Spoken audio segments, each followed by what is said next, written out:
Assalamualaikum warahmatullahi wabarakatuh. Selamat pagi. Alhamdulillah kita masih bisa berjumpa lagi ya bosku. Sini saya akan memperkenalkan tanaman bunga saya yang saya tanam di sini untuk persiapan makan lebah-lebah yang saya budidaya ini. Dan di sini saya baru menanam bunga itu jenis 3 ya bosku. Tapi namanya juga aku tahu itu namanya ya bosku. Pokoknya tak tanam gitu aja gitu loh. Cuman dia ini yang warna kuning kembang ini dia menghasilkan nektar dan polen atau serbuk yang dibawa di kakinya yang bedol-bedol itu loh bosku. Itu dia.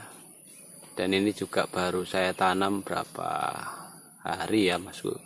Yang pertama saya nanamnya baru sekitar setengah bulan, yang terakhir ini baru sekitar 5 hari ini. Jadi masih ngepleh dia bosku, masih lemes dia. Ngepleh, yang gandul-gandul ngepleh dia itu. Belum tegak dia bosku. Karena dia belum berakar. Dan di sini saya akan memperlihatkan bunga-bunga tempat saya.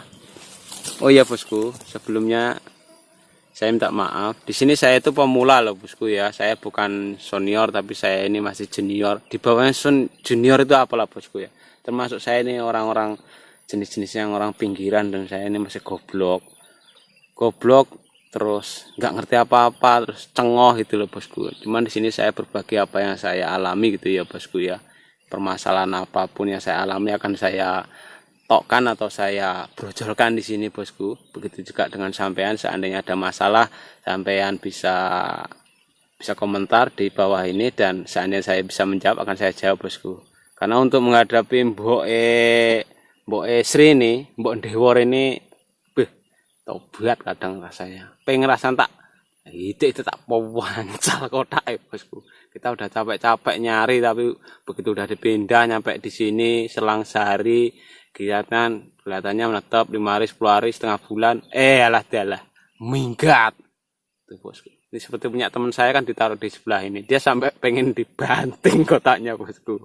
Dia masih pemula juga seperti saya tapi lebih pemula dia, baru punya 5 kotak kalau nggak 4 kotak, baru pindah dia udah minggat. Pengen rasanya tak banting ya kotaknya kata dia. Ya sabar, aku dulu cak itu juga kataku.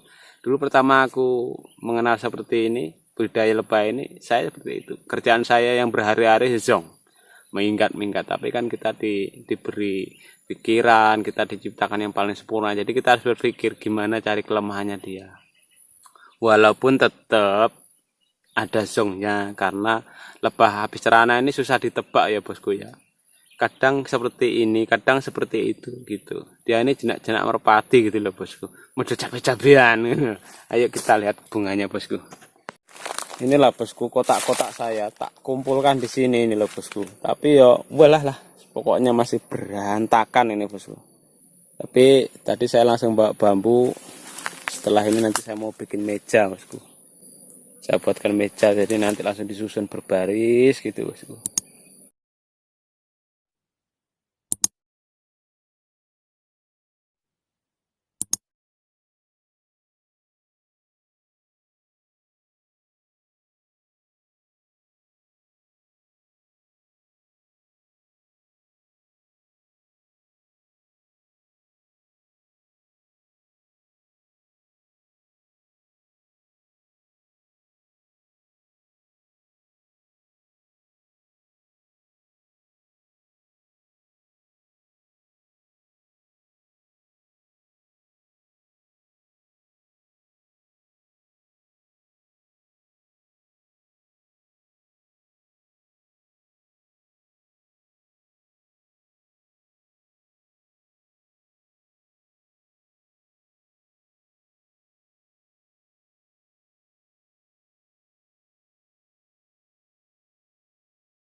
Ini di tempat saya ini memang sengaja nggak saya basmi ya racun, nggak saya racun bosku.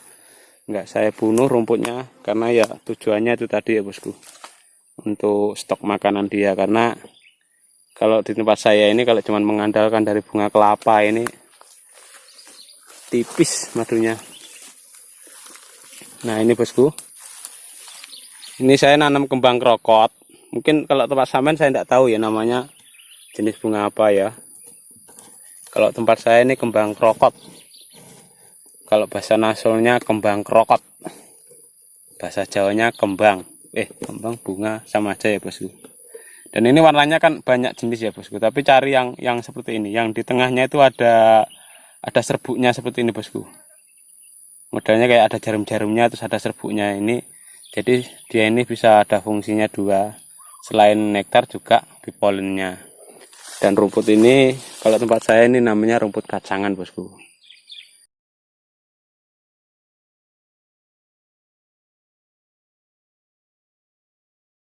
Dan ini tumbuhan liar ini bosku. Ini di hutan banyak ini. Ini kalau masih muda ini daunnya lebar bosku. Mungkin kalau sampean pernah lihat di hutan bisa dibawa pulang. Kalau masih ada hutan.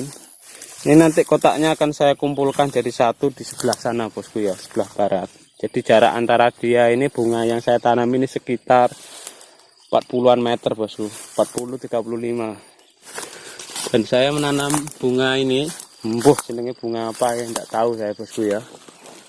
Nah, jenis bunga ini panjang dari ini ke belakangnya sekitar 70-an meter bosku. Ini yang ini kanan kiri, yang separuh di sana ke belakang itu cuman satu baris. Dan bunga ini kalau sudah jadi ini seperti beringin bosku, rindang. Asal dia nempel ke tanah dia langsung hidup. Modelnya kalau bunga ini kalau kita nanam ini kayak kita nanam ubi rambat, mudah banget apalagi di musim penghujan. Dan ini kesukaan dia ini bosku, tawon dursata, tawon gung. Kalau ada ini juga seneng dia. Kalau sampean penasaran dengan bunga ini bisa buka di mbah Google atau di mbah internet. Ada ini, cuman saya tidak tahu namanya. Bahasanya ini masalahnya bahasa Inggris sih, lah nggak ngerti bosku. Dan untuk kembang mataharinya belum tumbuh bosku. Baru saya tancepin, paling sekarang baru mulai medok dia bosku. Bunga matahari. Nah bosku, sampai kebun saya loh, dilihat itu kayak belukar loh bosku. Pengennya lebah yang saya piara ini ndak kehabisan stok makan. Nah ini bosku, ini yang Pak, saya yakin tempat sampean kalau masih ada hutan pasti ada bunga jenis ini. Nah ini yang masih belum berbunga seperti ini daunnya. Nah ini bisa lebar lagi dari ini, dan ini kasar banget bosku daunnya. Daunnya kasar. Bunganya ini nggak mengenal musim juga bosku. Setiap musim, mau penghujan, mau kemarau, mau mendung, mau panas, ngembang dia bosku. Nah ini kembang santiat bosku. Ini juga bisa kalau kita punya lahan, ini bisa kita tanam juga bosku. Ini juga menghasilkan nektar juga ini bosku. Tanaman liar santiat, bukan disantet ya, santiat. Juga ini bunga ini saya tanam. Ini belum saya pupuk bosku, masih mindahnya sudah besar kayak gini, jadi kayak gimana gitu loh, daunnya penyakitan. Ini tidak tahu saya bunga ini namanya apa, dan namanya bunga ini ada yang warna putih, ada warna juga pink. Ini mengandung bipolen juga bosku. Cuman warnanya bagus kalau dia keluar dari sini. Warna yang dibawa di kakinya itu emping bipolennya. Kalau mau menanam bunga yang untuk makanan dia, mungkin nih kalau yang yang menonton video saya yang lebih paham, saya minta maaf sebelumnya. Tapi yang masih pemula yang belum tahu, kita bisa mencari bunga. Jadi kalau kita berjalan naik motor itu, buatlah mata ini menjadi mata keranjang ya mas. Kita lihat-lihat di emperan orang itu, kalau Jawanya itu di latar, kalau bahasa nasionalnya itu di depan terasnya itu ada enggak bunga-bunga yang sekiranya dia ini ada nektar. Maksudnya nektar itu bunga nektar yang semuanya mengandung nektar sih sebenarnya. Cuman kan posisinya antara dia itu sedikit dan banyak gitu aja. Terus yang sekiranya lebah itu telalainya itu, cucuknya dia itu nyampe, yang bisa dia ambil. Terus kalau yang untuk bipolennya kita cuman melihat dari bunga. Jadi di bunga itu kita lihat aja di bagian yang tengah, atau mungkin dia yang jenisnya langsung di sini langsung pating serabut ya. Pokoknya cari aja yang ada serbuknya bosku. Kalau dia ada serbuknya, itulah yang namanya bipolennya bosku. Mungkin ya bosku, itu setahu saya, enggak tahu kalau ada yang lebih pintar dari saya kan. Saya cuma mengamati seperti itu. Asal dia ada serbuknya berarti itu makanan ya bosku ya, bukan lilin. Maaf ya mas, itu bukan lilin tapi makanannya dia. Yang bendol-bendol di kakinya itu dari serbuk yang dari bunga. Kalau untuk nektarnya itu madu dia tampung dalam perut. Nanti setelah dia nyampe ke kotak, dia muntahkan di sarang-sarang tadi. Dia pergi lagi, ngambil lagi, diminum lagi, nanti dari tempat dia muntahkan lagi. Sebenarnya madu itu kan muntahannya lebah gitu loh bosku. Jadi kalau ada yang bilang kalau barang muntahan itu haram, ojo ngombe madu ya bos. Kon ngombe tuak ya, ngombe AM gitu loh. Itu loh modalnya itu. Kalau pengen tahu madu itu seperti apa. Sebenarnya itu muntahannya itu. Tawon itu muntah dia. Nanti begitu muntah, begitu nyampe dari sarang, dia muntahkan, nanti situ ada yang bagian mengipasi. 20 kali 24 jam nggak berhenti, dia kipas. Supaya madu tadi kadar airnya turun. Sampai mereka yakin bahwa airnya sudah hanya sekian tinggal persen gitu. Setelah dia penuh, baru disegel. Begitu nanti anaknya sudah menetas, sudah bisa merayap mencari, sudah bisa minum, maka segel tadi dibuka dan diminumlah oleh anak-anak yang baru menetas. Kalau yang kuning-kuning itu namanya bipolen, itu makanan dia. Dan kalau royal jelly itu khususon untuk makanan sang ratu. Tujuannya supaya sang ratu selalu dalam kesehatan hidupnya ya. Pokoknya biar kuat, sehat, karena dia melayani bapak-bapaknya ini kan banyak gitu loh bosku. Enggak satu. Jadi kalau makanannya dia nggak terjamin, kesehatannya dia nggak dijaga, nanti bisa dia nanti terkapar, lemas, tergulai, keluar dari kamar belarah langsung ngesot bosku, lemas nggak karu-karuan gitu loh. Makanya untuk sang ratu dia diberi makanan khusus oleh pekerjanya, namanya royal jelly. Cuman kadang saya heran kalau lihat di YouTube itu kok musim seperti ini kok masih panen madu sampai puluhan kilo, sampai bendol-bendol disegel sarang, padahal kan itu lebah, bukan lebah hutan loh bosku ya, lebah yang dipiara. Saya Herman di situ itu heran saya. Kira-kira nanti dia itu madunya itu murni dari alam atau madu gula pasir gitu loh. Maksudnya madu gula pasir itu kan gula yang sudah dicairkan dan untuk makanan lebah gitu loh. Kalau murni itu waduh, minyak saya ini tidak ada madunya ini bos. Adalah sedikit ya, nelemik naroknya itu kececeran gitu loh. Cuman beda nanti kalau di musim kemarau, memang beda bosku. Dia dikumpulkan di atas dan isinya juga mending. Dulu saya waktu awal pemula dulu ya kudu nesu, kudu nangis, kudu ngamuk pokoknya bosku. Sudah minggat, kadang sampai malam-malam. Waktu itu kan masih takut ya bosku, takut dintop saya. Malam mindahan malah pernah saya sampai sempakan tok saya bosku. Dia masuk ke celana ini, paha saya ini berapa aja yang disengat. Kebetulan waktu itu celana saya bagian dengkul ini kan sobek, masuk ke tiak, masuk ke leher. Akhirnya saya bingung gimana caranya ini, kok malah banyak yang masuk ke badan, ke baju. Akhirnya saya telanjang, saya cuma pakai sempak. Malah aman bosku, tidak ada yang nempel. Karena waktu itu masih takut ngambil siang, jadi saya ngambilnya malam. Tapi begitu sudah tahu pengapesnya dia, kita sudah tahu selahnya, ternyata malah jauh. Menurut saya jauh banget. Kita enak ngambilnya itu siang. Jadi kalau siang saat dia terbang keluar dari tempatnya itu, dia itu terarah. Beda kalau malam, dia lebih merayap daripada terbang. Dia kalau terbang hanya menghampiri ke lampu, setelah itu dia merayap. Yang itu yang membuat banyak yang kecepet terus ngentup gitu loh bosku. Butuh tantangan bosku. Nasi yang kita makan kalau enggak digodok dulu, dipususi ya, dibersihin, digodok direbus itu, terus nunggu berapa jam mungkin atau menit, nunggu dia matang baru bisa kita makan. Begitu juga dengan pekerjaan ini bosku. Kalau langsung kita mendapatkan hasilnya, ayo nanti kita dimarah sama yang nyiptakan bumi inilah bosku, seisi-isinya dunia ini. Semuanya butuh proses. Dari 0 sampai menjadi 10. Dari 10 sampai menjadi 100. Modal yakin, gayanya itu kuping budek aja gitu loh bosku. Karena lebah ini kalau di tempat saya diketawain orang saya. Lebah ini terkenal di tempat saya ini cuman anak aja, madunya ndak ada. Buat apa lebah kayak gitu dipiara? Oh ndak ada madunya. Cuman saya jawab, nanti kalau sudah ada ya jadilah untuk botok gitu. Saya bilang kayak gitu. Tapi dalam hati kecil saya harus membuktikan ke dia bahwa lebah ini bisa menghasilkan madu bosku. Oke bosku, dan ini adalah setekan kaliandra saya.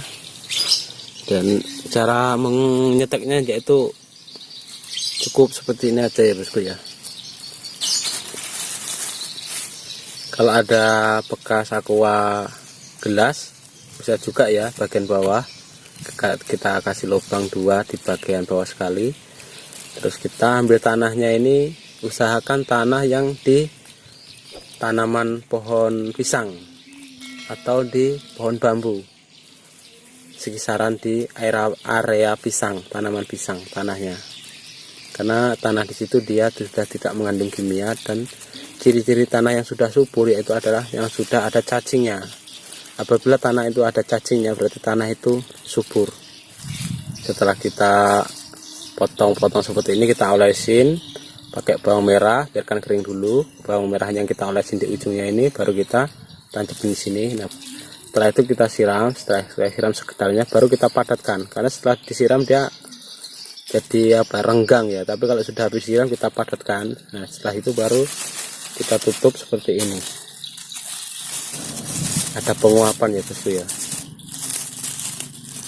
biar ada penguapan, tapi biar batang ini terus basah batang ini, jadi dia agak kering. Tapi kalau terbuka dia batangnya akan mudah kering.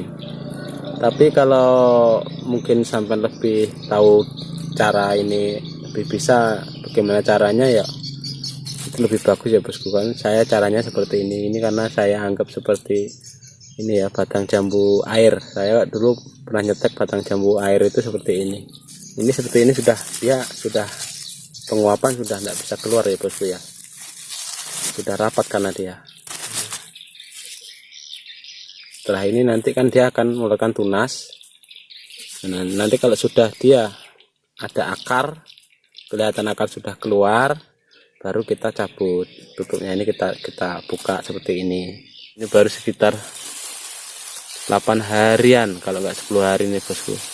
Ini plastiknya yang di bawah ini yang seperempatan, dan yang di atas ini yang setengah kiloan bosku. Jadi saat kita melakukan penutupan itu mudah, dia langsung masuk ya, mudah masuknya. Bawah yang seperempatan, plastiknya yang atas yang setengah kiloan seperti ini. Nah, nanti setelah ini kita naruhnya di tempat yang tidak terkena matahari langsung ya bosku. Semoga ini berhasil bosku. Ini ya, kalau dulu saya pernah seperti ini tapi jambu air bosku, dia jadi. Kalau ini ya moga aja jadi ya bosku ya, karena saya tadi ada ngelihat satu, entah yang sebelah mana itu sudah mengeluarkan akar bosku, sudah memulai putih-putih di bagian bawahnya, itu sudah mecah-mecah dia bosku. Oke, terima kasih yang sudah menonton video saya. Assalamualaikum warahmatullahi wabarakatuh. Setelah ini nanti saya tutup lagi pakai plastik putih ini ya bosku ya. Setelah saya lakukan ini, saya gunakan lagi tutupnya ini biar tidak terlalu terbuka, penguapannya biar terus terjadi.